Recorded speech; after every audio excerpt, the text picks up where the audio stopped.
Alrighty, folks, welcome back to Technical Knockout, the MMA podcast. I'm your host, as always, Hussein, and today we have a very special guest joining us, Bassil Hafez, UFC welterweight. Say what's up, Bassil. What's up, guys? How you doing?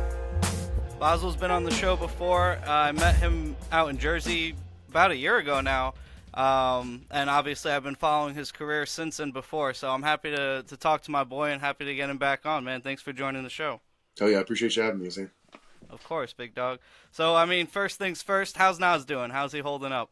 Oh, he's great, man. He's great. He was just chilling right next to me, trying to get on camera for a little bit. Now he's laying down. He's getting shy now, yeah? Yeah, he's good, though, man. Everything's going all right. Yeah, man, I know, when you're on the road and stuff for the fights, it probably feels real good to come back home to him, you know? Oh, man, it's the worst feeling. I miss the guy when I go to the grocery store, so, when I travel, it's even worse, but... I know that he's in good hands. Usually I have, good family friends or people that I trust, watching him. They send me pictures every day. And, yeah, that's important, keep me posted on him. But, yeah, like anyone, you miss your dog. It's hard to miss him. Hard to not miss him. Yeah, of course. So, how's the work with the foundation going? I saw the UFC do a promo package for you for it's the Barah Hafez Foundation, or is it just the Hafez Foundation? No, Barah Hafez. It's named after my mother. Yeah, I mean, the video was great. It was obviously it wasn't the best time because it was right after the fight, but it was great that they were able to do that and do a piece about me. That was more for their side of things, not to help me with my foundation. My foundation has been kind of stagnant. I'm not gonna lie, since the fight. When you don't push on it and you don't do a lot to get donations don't usually flow in. I do have a couple guys that made donations and I'm super grateful for, but still not enough to have an event. And obviously I think I don't really talk about it, but I take donations and I do the event, but I lose money on every event. So if I'm not doing that great financially after the fight, then I don't have the ability to just go spend on getting everything set up and just not think about it. So definitely after this next fight, I want to do another event, and it's been, some time. It's been waiting. I've been trying to do it for a year now, and always something comes up. So hopefully we'll do another event soon. I hear you, but I mean, any work is good work. You know what I mean? So don't be too hard on yourself for it stagnating for a little bit. Yeah. You got to get your own house in order before you can help somebody else's. But amen to that, bro. I think it's definitely very commendable.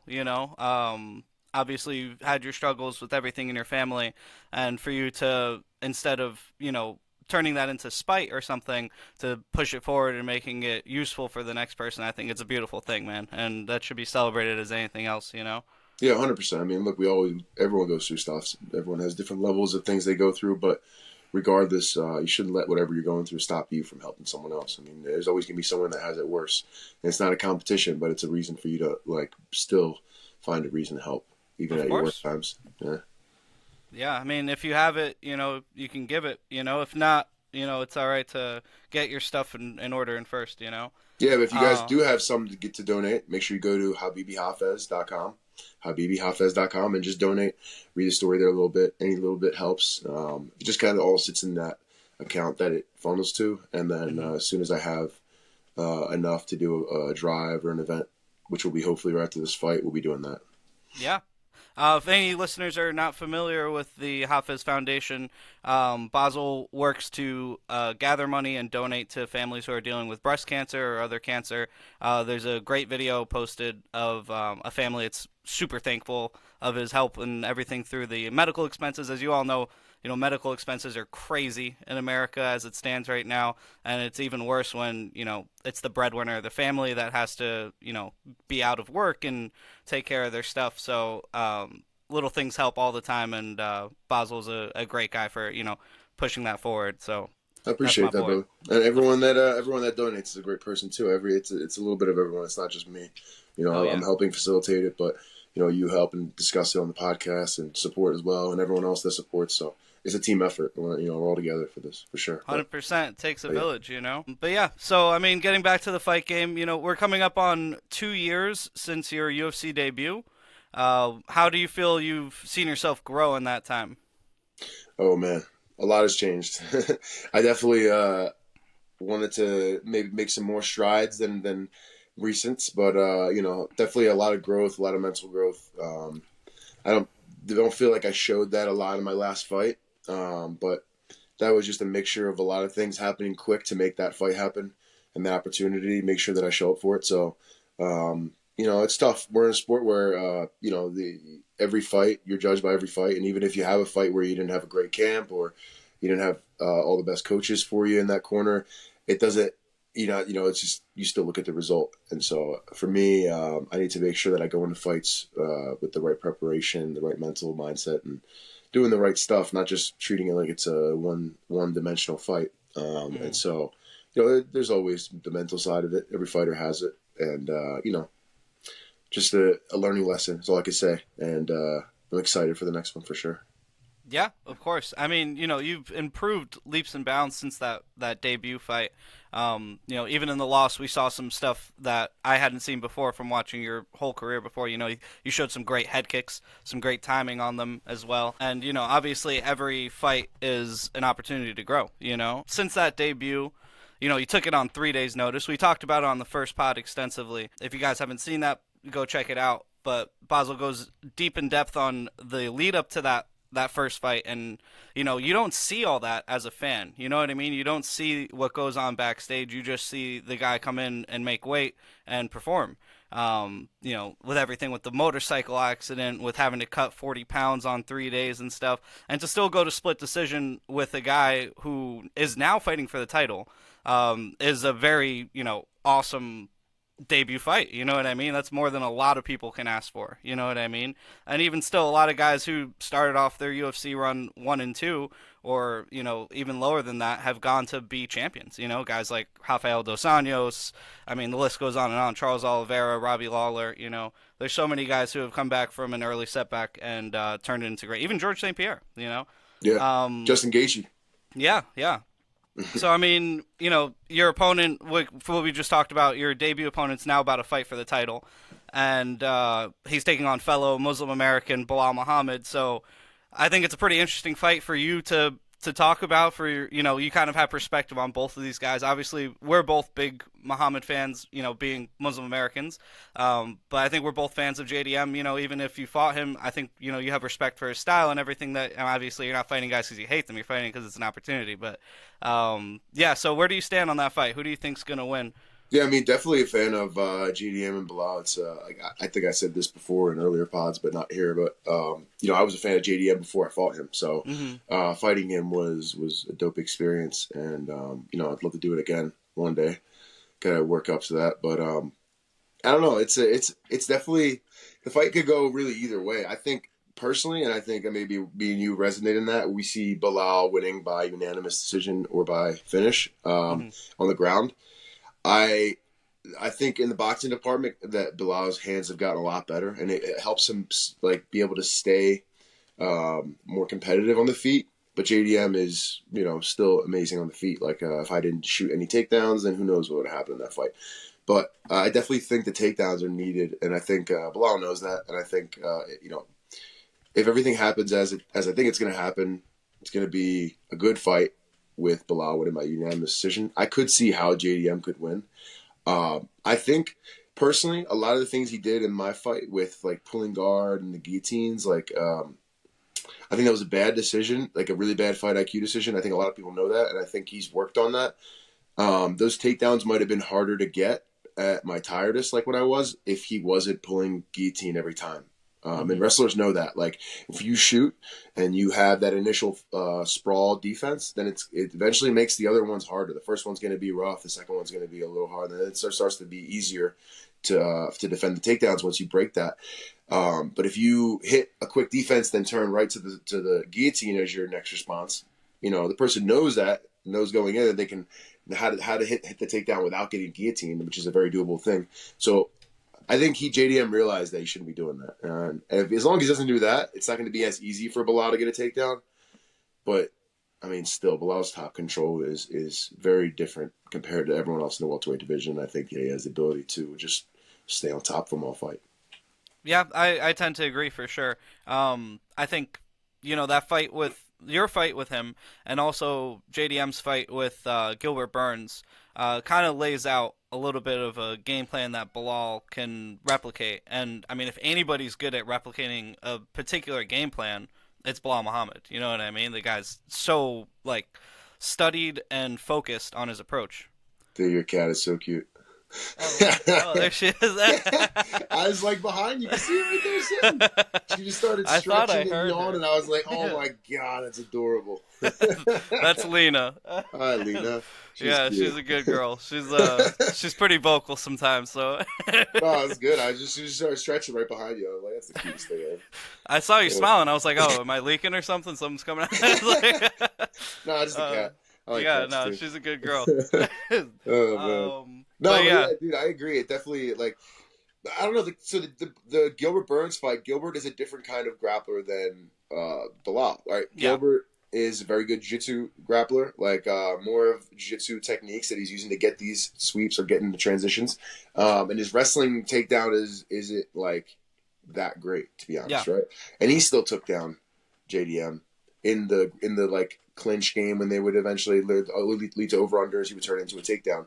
hmm But eventually, JDM obviously knocked him out in the third round, which was like could have been avoided by Burns. You know, I think he doesn't realize how close it could have been avoided because it was the end of the fight and it was like yeah, just that that he landed to knock him out. But like, I don't know. It's just like you get tired of the fight from grappling the whole time. Eventually, you're like, all right, I need to save some energy for at some point of it, you know. But I don't see Bilal doing that. I see Bilal like really like leaving it all in there. And 100%. like in that point of the fight, if that's something like that happens, I don't think Bilal would make a bad fight IQ decision to like let me just shoot straight on, like right down the middle. hmm He would maybe move his head a little bit and then try and get an angle, then shoot. Which is what he's done in his fights. He's shown that. So I just think Bilal's wrestling is going to be too much for JDM. I think JDM's striking is going to be too much for Bilal, but the striking can always be negated by a shot. Yeah, And yeah, knee is right there, but if you shoot in a bad way, yeah, you could shoot straight in and get knee in the face. But you shoot, I mean, I don't know, people that train, they know. When you shoot properly, it's a lot harder to get knee in the face. And I just think Bilal's preparing for that. yeah. And we'll see what happens. I think JDM could win by KO, TKO, but I see Bilal winning by decision. So Yeah, I agree 100%. And to your point about knowing how to shoot so that you don't get kneed in the head, Bilal's now training with Khabib and Islam in that camp, and Khabib in particular has kind of made an entire career out of, putting the head on the outside and then shooting in. So it's like just to avoid that knee up the center line. It worked I really think well, obviously. he's training a lot with in Chicago. I think for this camp, I think this whole camp was to Chicago. I follow some people from his team. We have we follow each other, keep up, and I just see that they are in Chicago and not in Dagestan. And True. so I don't know if that could be just the fact that he's trusting his VFS academy and saying I'm just going to go with that for this camp. It Yeah. could be Islam plans on going up, maybe depending on who wins, and they're trying to separate the training together thing. I don't know. Yeah. There's a lot of things that could be the reason, right? Like you never know behind closed doors what the answer is. But I know that he's at VFS. He wasn't in Dagestan, but he did. Okay. I mean, look, you train with Khabib. You train with them for a little bit. Yeah. It rubs off Yeah. for a long time. Yeah, I think that's a great point. Is there's probably going to be maybe they're doing a little separation there because the potential next fight for Bilal Who is Islam. knows? Yeah. Who knows So the reason, really? yeah, fair enough. But yeah, so that being said, do you think Bilal will hold the title for a good amount of time? If he does get past JDM, do you think he'll keep that title for a bit? If he gets past JDM, yes, I think he does. I think JDM, he's shown what he could do against good grapplers hmm like Sean Brady. He TKO'd him. Yeah, He yeah, nullified and I mean, I personally think that would happen with anyone that fights Sean Brady that can defend his wrestling. The hmm problem is, it's like so many guys are bad defending wrestling. I didn't realize yeah, in our division. But like Bilal has that. He can defend takedowns. He can wrestle with some of the best. I don't think he can strike with some of the best. I think he's a good striker and he's gotten his striking better. Him saying that he's going to box with JDM in one interview I saw is kind of like, if he's saying that, I think it's just for clout, for yeah, smoke and mirrors. His hands have gotten tremendously better. I think people see that, but it's still like, I mean, JDM's been doing. It's like saying that JDM's going to wrestle like yeah, Bilal wrestles in this fight, but we all know it doesn't happen in one camp or even two camps. That's a year. It's like years and years of preparation and training that lead to that skills level being that good. yeah. So I just don't see. I don't see Bilal doing that. I think he does a little bit and then he finds a shot. Yeah, I think that's I think that's the Like idea, the mentality. like what I did with JDM. Really, I mean, I think it'd be like for him to copy a formula of anyone that fought JDM, like what I did. Yeah. Honestly, strike with him. Don't be scared. Don't be scared to strike with him. His power isn't like, and I got hit by JDM, and then I got hit by my last opponent, and like JDM's power isn't the most powerful I've ever felt. Hmm. Um, it's more that his timing and his accuracy and his boxing. It's like a mixture of all of them that leads to guys being flustered and then getting caught. Yeah. And it's what you don't see. I know from that firsthand now, but it's the one that you don't see.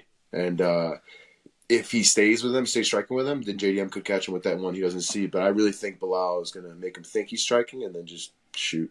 Yeah, Bilal's great at doing that kind of smoke and mirrors, as you mentioned. I mean, even against John Brady, like you just said, there was a good amount of that time in that first round where they were kind of having some grappling exchanges, and then Bilal just completely separated with those straight punches. And Mm-hmm. I wouldn't be shocked to see him get some success here against JDM because of the threat of the takedown, on the feet, I mean. But yeah. No, he will. I mean, he definitely will. It's one of those things because JDM is a good fighter, but he's not all around amazing at everything. He's really Mhm. good at a couple things, and then Yeah. he's improving at other things like the grappling and the wrestling. So like, I You bring really what brought you to the dance. yeah, and like I think when it comes to that, like he's not going to be anywhere near as good as grappler as the guys that Bilal has faced. He's not going to submit Bilal. I don't see that happening.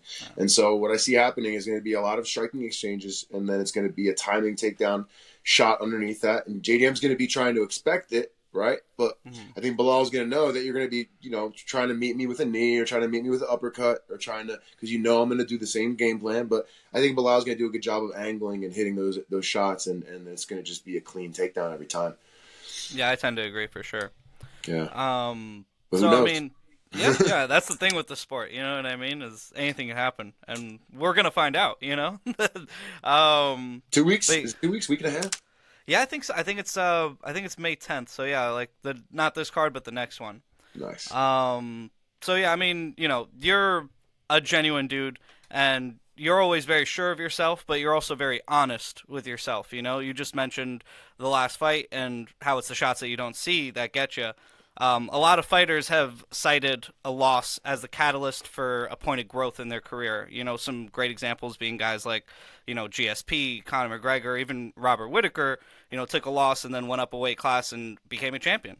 What do you take from that last loss? I know it's only been a few months, but if you learned anything from there, what have you learned? Man, I've learned not to be so cocky and confident in my human ability. There's a few things I've learned, and like, this is a mixed martial arts fight. I can't be treating it like it's a Muay Thai fight. I think I've had my own battles from within of, I used to be a straight takedown guy who only grappled, Hmm. crotch sniffing, as people call it. And then like I became where I just would strike, and it's like, it's hard to blame anyone but myself in reality. Like it's all on me. It all falls on me. I've had a lot of different coaches. I think that makes a huge difference to fighters' mentalities and what they're doing in the fight. Hmm. The fighters that have had the same coaches their whole career, like that's awesome. So they know what they're going in. They have that like A, B, and C, even D and E, what they're gonna do because they Hmm. know each other so well. And so like going into this past fight, it was the first time that I had all that corner team there. I took the fight on like 5 weeks notice, coming off of Hmm. MRSA.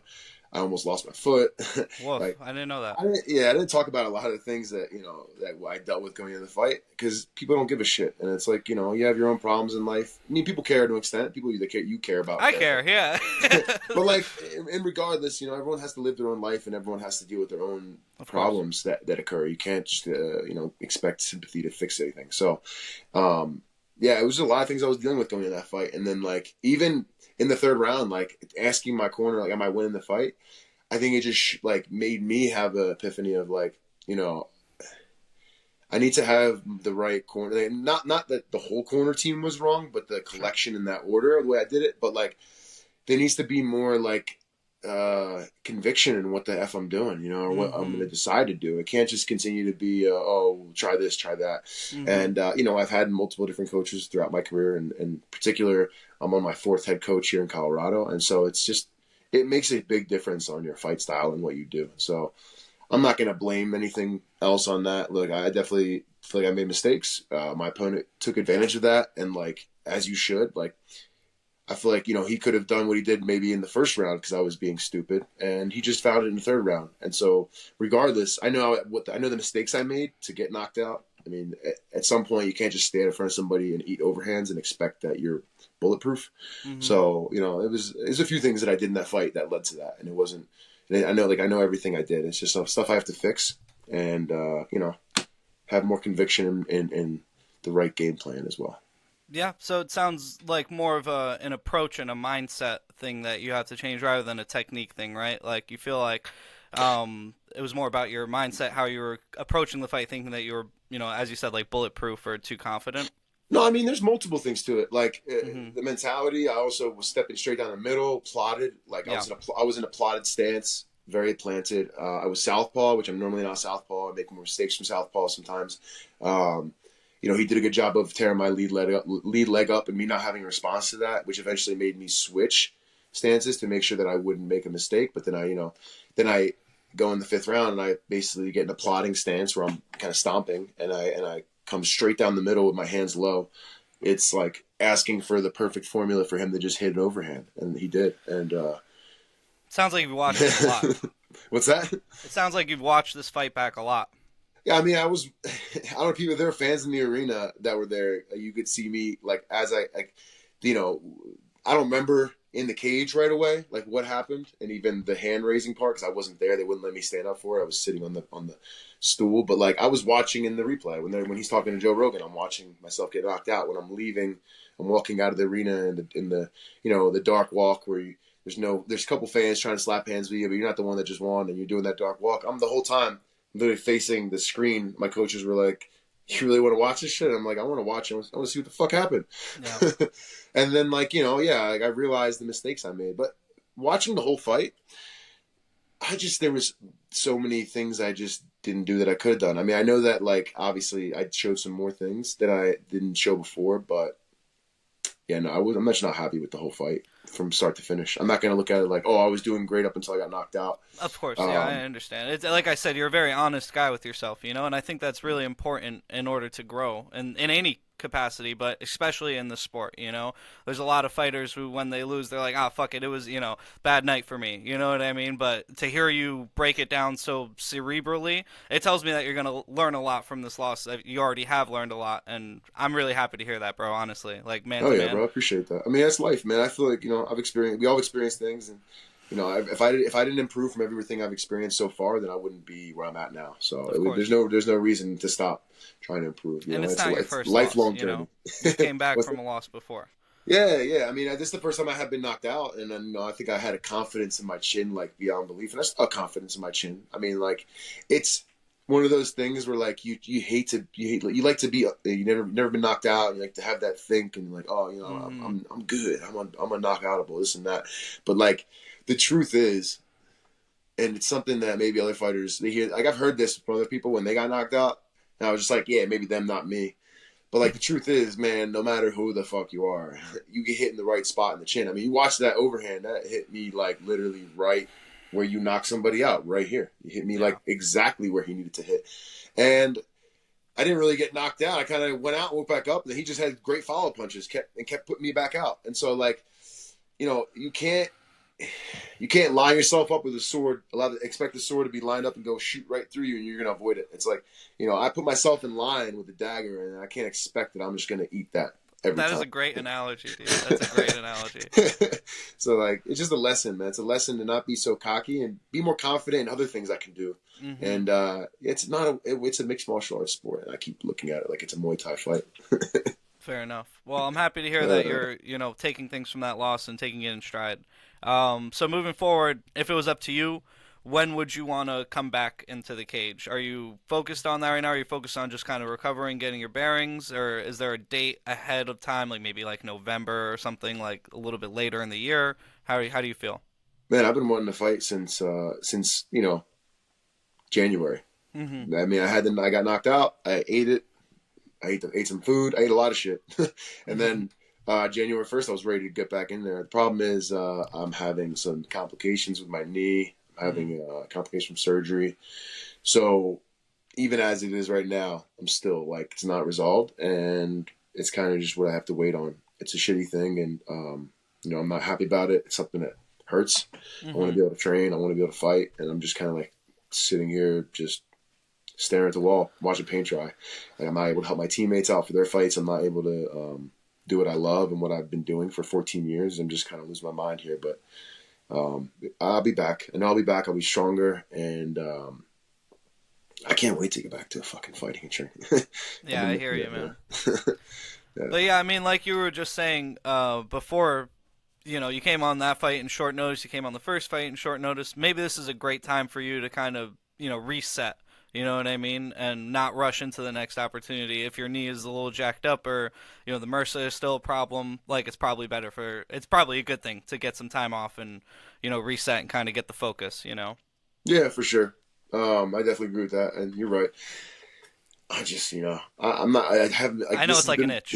Yeah, this has been my life. It's like this is Yeah, all of I course. do. Like I've had jobs and stuff, but they've just been A to B jobs. They've never been like my career. I maybe had one time where I worked a career job just because I was injured for so long. But like this has been the only thing on my mind in my whole life for 14 years now. So it's like, or 14 and a half years. So it's kind of just like, yeah, I don't know. I'm just, Yeah, I mean, it I'll doesn't get have through to stop, it.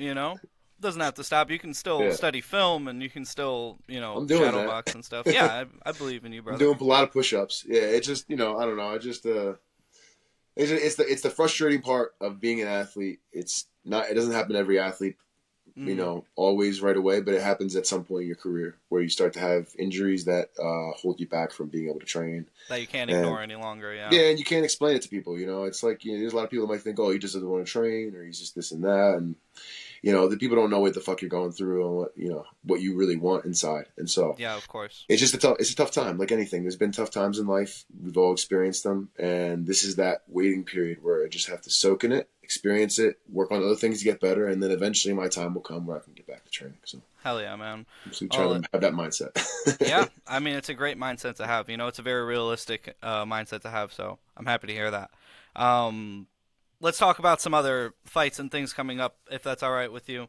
Yeah, 100%. So we got a couple marquee matchups coming up in your division. We already talked about the title fight that's coming up, but we also just got announced another top five fight: Joaquin Buckley and Kamaru Usman. Who do you got in that one? I got Kamara. Straight I up, mean, you look, think the wrestling? I think. Let's see. There's a couple ways. I think Joaquin Buckley's very explosive and he's strong. I Hmm. think Kamara's wrestling is better than Joaquin's. I think Kamara's striking is better than Joaquin's. Joaquin has that explosive factor where you can you know, uh, Catch throw an somebody. overhand Superman punch, explode into something, throw a spinning heel kick. Like there's a lot of things he's capable of. But technically, I think Kamaru is better. And I mean, Kamaru's in camp. He's treating this seriously. It's not a short notice fight. Hmm. His last loss was a short notice fight. Yeah. And so and I mean, his loss, the Leon fights. I just think he didn't do what his like main strength was. I think he got in his own head. Like similar to what I did in my fight. I didn't do what my strength was. I kind of get in my own head. And everyone has those fights sometimes. So I Hmm. don't think that takes away from what Kamaru's done and what his ability is. I definitely I see him winning like dominantly against Yeah. Buckley. I agree. I think a lot of people are kind of writing off Kamaru because of that loss to Hamzat, but like you just said, it was very short notice, up a weight class against a monster. And then Against the guy who him. just wants to like I'm sorry, sorry, I mean cut you off. Like No, you're good. I don't think people realize like fighting Hamza in that style where he's gonna shoot from the second the bell goes. Like okay, like most people don't expect that, and now when you Hmm. do expect it, because he hasn't that many fights in the UFC. Now he's had enough fights where people are like, okay, I know that's what he's gonna do. As soon as he fucking gets in there, he's only gonna strike to find his wrestling, Yeah. and it's like now you know. I think Kamaru went in that fight thinking, all right, this dude's gonna strike with me, and you could see it. Like I've wrestled with him. And I've seen, I can see from the first exchange that he wasn't expecting thumbs out to shoot like the whole time like that. Yeah. So it's kind of just, I think it happens, man. You have a fight where you're not on firing on all cylinders because you didn't have enough time to prepare and this and that. I don't think that takes anything away from his ability. He No. hasn't changed his ability. Yeah. Honestly, I thought he won, or at least got a draw, because I scored the second and third for Kamaru, and obviously the first round for Hamzat, but you could give him a 10-8. So I had it as a draw for me, but again, it wasn't a bad performance against a monster, a weight class above on short notice. And Yeah. then against Leon, he was winning that first fight, and then he got knocked out in the last round in the last minute. And then he came back in what was it, like 5 months between that fight and the next one? Like he Yeah, it got was really knocked out short. he got knocked out bad in that first fight. Like, Yeah. like one of those knockouts that you should take a year. And then he comes back and he fights him in 6 months, and he looked good in the rematch, but he looked like not gun shy, but like a little hesitant, and You could that's tell it enough. wasn't like he wasn't fighting like his normal self. Yeah. Yeah, even in the Hamza fight, he fought. I thought a lot closer to his potential and how he usually fights than he did in that second, or I guess the third Leon fight. And I mean, if you Um, look at it like in reality, right? Like Leon Edwards is not a horrible fighter. Everyone's shitting on him, right? no, Because no, he, not at who he all. lost to, right? But who he lost to, look how he lost, right? Like if Kamaru stayed with the grappling approach in the fifth round and just said fuck it, like same way Sean Brady did, same way Bilal did, then the Hmm. same result would have happened. Everybody knows what his weakness is, right? Yeah, And it's not like he's a shitty fighter. Like that's just his weakness. yeah, His striking, though, no one's out striking him. yeah. Sean was not out striking him. Bilal was not out striking him.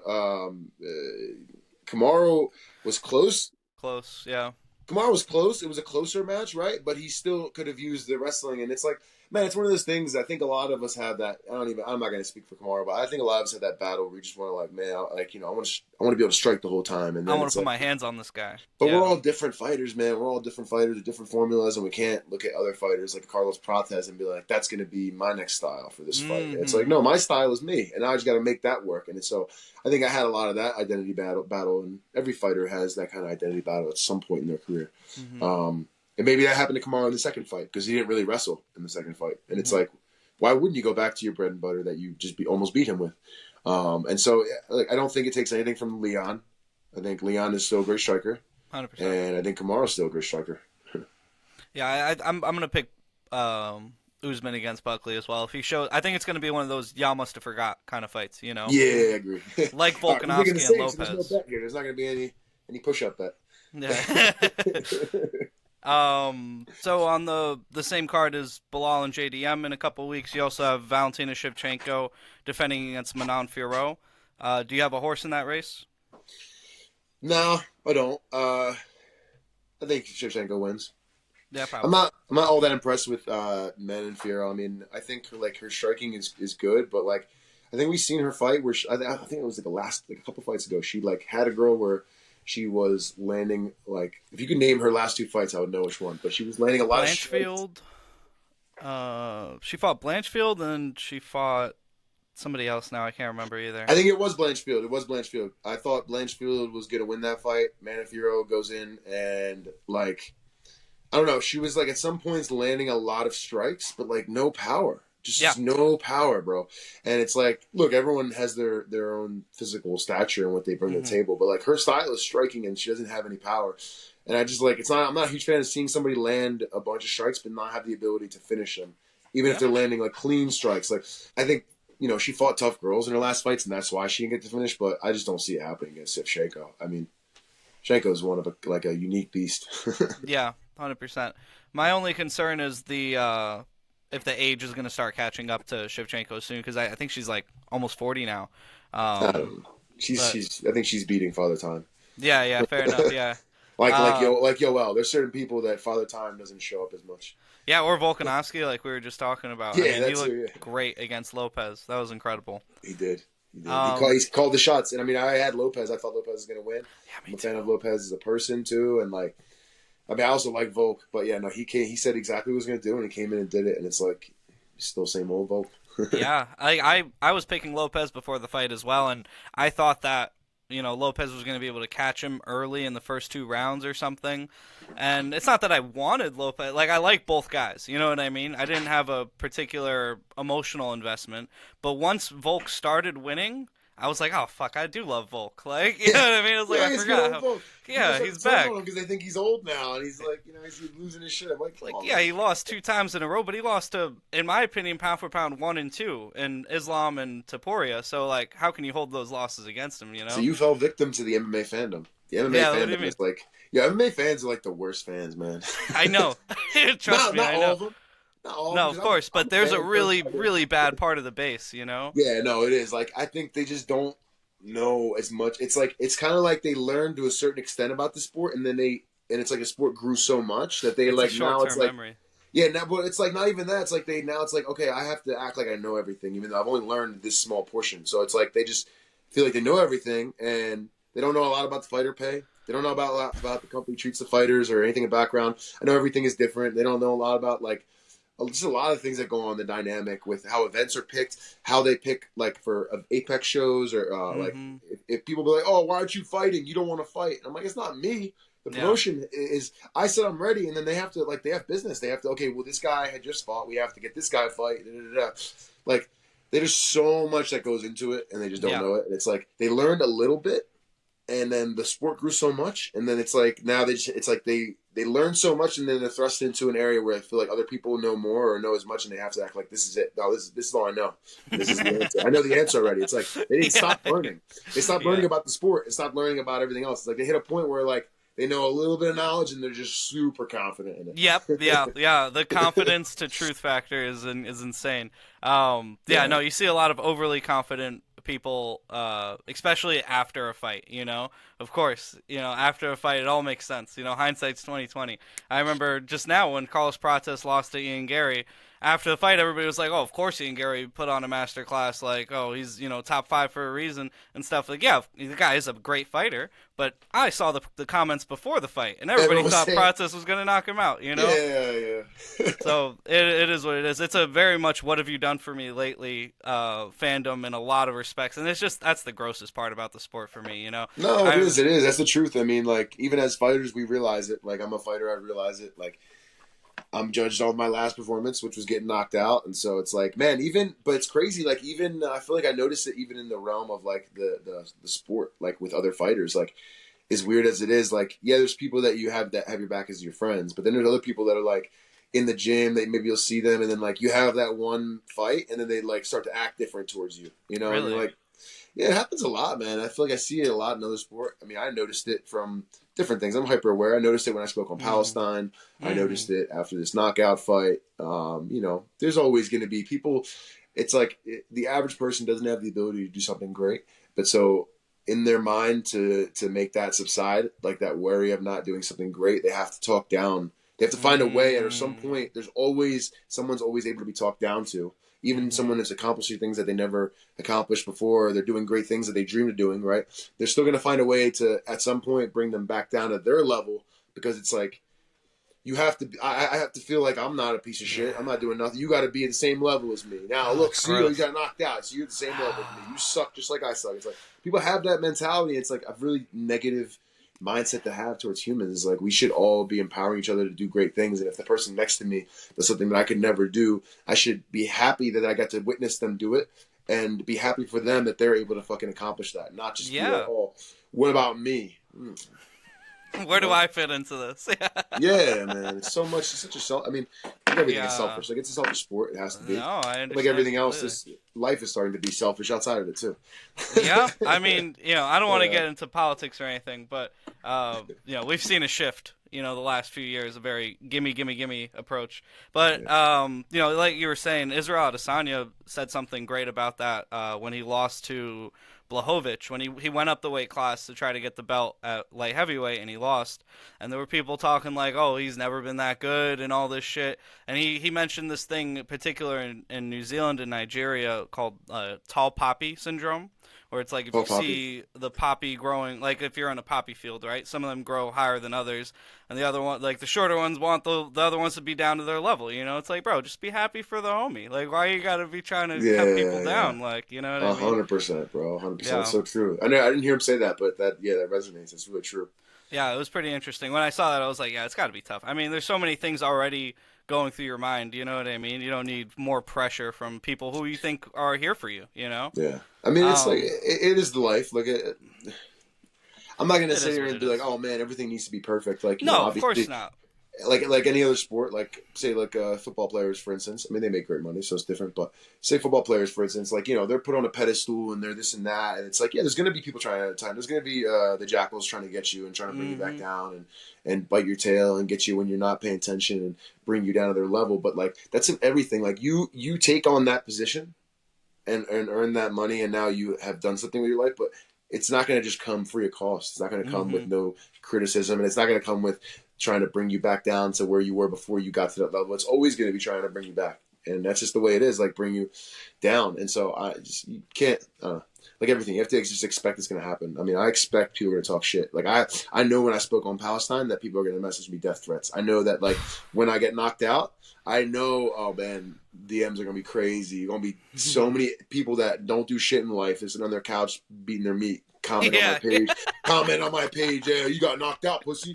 You know, there's always going to be that. And it's like, I expect it. So it's not nothing new to me. People, I get messages and they're thinking that they said something that I never heard before. I'm like, bro, I lost both my parents. I almost died in a couple car accidents. Like, you think I give a shit what the fuck you say? Like, who are you? Yeah. So it's just like, that's the reality of it. And you just got to expect it. Like, I think, you know, some people have it nice for a while and they're winning and they're doing great. And then it's no one's shitting on them or no one's like, and then they do something once bad and it's like, they were just so used to getting like blown up to here, and then all of a sudden it's like they get shit on a little bit, and they're like, "What the fuck? I suck." And it's like, man, I've been getting shitted on my whole life. You said you ain't say nothing I ain't never heard, bro.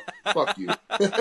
Yeah, man. Hell you want to say it? Let's meet up. Other than that, get lost. So. Yeah, fair enough, dude. Yeah, no, I mean that's a great mentality to have. You know what I mean? You can't let one setback define you. You know. But I do want to end on a lighter note. I know you're a big foodie guy. I know particularly you love your steak. So let's say you're going to cook a couple steaks for you and your friends. What's your favorite cut of steak to cook? And what are you going to eat beside it if you got to make that perfect meal? Okay, so my number one is a hanger steak. All my friends know that. I think I get in arguments with it about them. Like, I think hanger steak is the best cut, man. Like for what I do a cast iron method and I do tallow, so it helps get a good sear. You can still get a good crisp on it and then not cook the inside too much, so you can still get like a medium or medium rare. I like hanger steak. I'd say ribeye is second, third. Denver steak. I think a Denver steak is good. People don't know about Denver steak. I was gonna say I'm not familiar with that cut. What is that? So I'm gonna say the wrong part, but I'm pretty sure it's a part of the rib. Or like part of the rib cap or below that, like below the ribeye area. So it ends up having a lot of marbling. It's still really good. But it's unique out here. They have it in Denver. In any areas they have a lot of like cattle, I guess they'll have it. Because it's a unique cut that you don't always get. But yeah, that's definitely my third. But I would say hanger steak, air fried potatoes, because I make them really fucking good. Yeah, I do, dude. I put some seasonings on them. I get a little rendered duck fat. And I cook it in that. Yeah, it's so good. And then I like scallions and radishes, like the old school Middle Eastern thing. You know, they eat the breakfast and they have like literally just bite a scallion or bite a fresh radish. Like I love that shit. I'll do that all day. Yeah. Is it a different cut if you're gonna get somebody else to cook it? Like if you're ordering at a restaurant and you see the hanger on the menu, would you take the porterhouse over it? I don't think I think the porterhouse is messed up a lot. Yeah. I'm a fan of it, but I think it's just two cuts of meat together. Yeah. I'm not a fan of the filet personally. I think the filet is okay, but I think it's just for people that are scared of fat, scared of eating fat. They're like, I need the filet, and they just talk about it like it's the best cut ever. It's like, yeah, it's tender. You know, you could eat fish. There's no fat in there either. Yeah. But if you want some meat fat, you got to get a ribeye. I think the hanger's number one, man. Word. If you're listening to this and you haven't tried the hanger steak, go to Whole Foods. It's like it's like $11 to $12, $11 to $13 a pound. It's not expensive. That's the other thing. It's very cost efficient. It's very cost efficient, sorry. And make sure you try it. It's really good. It's really good. I do a cast iron. So I'd say if somebody else cooking my steak, like if I'm going to like Texas Roadhouse, I'll probably get a prime rib because I love prime rib. And they do a good prime rib. If I were picking a second steak, it'd probably be a ribeye because they don't have hanger steak there. Fair enough. Well, I appreciate you, man. Thanks for coming on. I'm gonna get ready to wrap things up, brother. It's been real good talking and catching up. Yeah, good talking to you, bro. You always gotta talk about food. Get me hungry. Now I'm hungry. That's why I gotta cut it short now. It's like it's lunchtime over there on East Coast. You're like, I gotta get some steak, bro. Yeah, word. Let me line up this outro music real quick, and we'll do the sign off. Alrighty, thank you so much for watching, y'all. Thank you for joining the show again, Bassil. I appreciate you, man. You got any plugs you want to shout out before we sign out? Free Palestine, baby. Hell yeah, dude. Let's go. Shout out to the UFC. I love the UFC. Word. Appreciate y'all. Thank you so much for watching, y'all. And stay tuned for some Bassil Hafez fight news coming soon, hopefully. Take it easy, y'all.